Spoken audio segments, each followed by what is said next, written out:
tadi kita mengetahui apa itu presentasi, selanjutnya kita mempelajari bagaimana cara kita mempersiapkan diri dan performa kita sebelum kita melakukan presentasi nanti.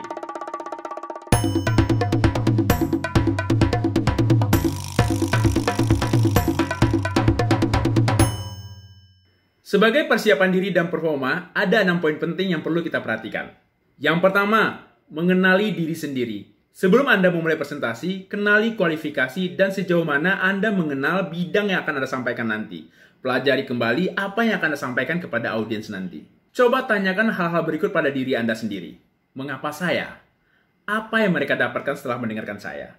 Mengapa mereka harus mendengarkan saya? Jika saya ada di pihak pendengar, kira-kira apa pendapat mereka tentang saya? Apakah saya gugup? Apakah saya overconfidence? Apakah saya malu-malu? Dan lain sebagainya. Selanjutnya yang perlu kita lakukan adalah elaborasi materi. Apakah saya tahu apa yang saya tulis? Apakah saya telah menguasai materi? Siapakah yang bisa memberikan saya pengetahuan lebih? Apakah yang harus saya baca? Dan lain sebagainya. Oke, selanjutnya yang kedua adalah pakaian dan dandanan. Gunakan pakaian yang rapi dan bersih, wangi, dan tidak berbau tidak sedap pastinya. Gunakan warna-warna yang standar seperti warna hitam, biru, hijau tua, coklat, ataupun merah marun. Pasangkan warna-warna yang enak dipandang mata. Berikut ini adalah beberapa contoh penggunaan pakaian yang disesuaikan dengan acara dan lokasi saat kita melakukan presentasi. Apakah formal, semi-formal, ataupun non-formal. Penggunaan tas, dasi, dan aksesoris lainnya dapat menunjukkan karakter dari si presenter. Cukup kenakan aksesoris yang sederhana, tidak mencolok, apalagi yang berbunyi-bunyi. Selanjutnya yang ketiga adalah body language. Antara lain, gerakan. Jangan bergerak berlebihan atau mematung pada saat melakukan presentasi. Biasakan merasa nyaman dengan diri sendiri. Selanjutnya adalah cara berjabat tangan. Jabat tangan yang baik adalah jabat tangan yang mantap dengan goyangan yang berirama. Gerakan menepuk dapat dilakukan jika seumuran atau kepada yang lebih muda. Untuk jenis kelamin yang berbeda, jangan saling menepuk. Nggak boleh ya. Oke, saya berikan tips bagaimana cara kita melatih body language kita.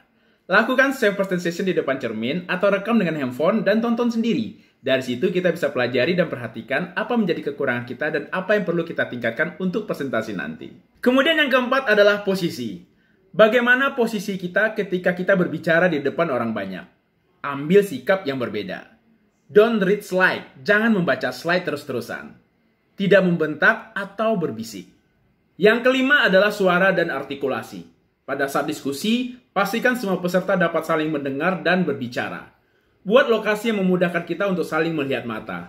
Pastikan suara dapat didengar dengan jelas oleh semua audiens. Jika perlu, kita bisa menggunakan mikrofon.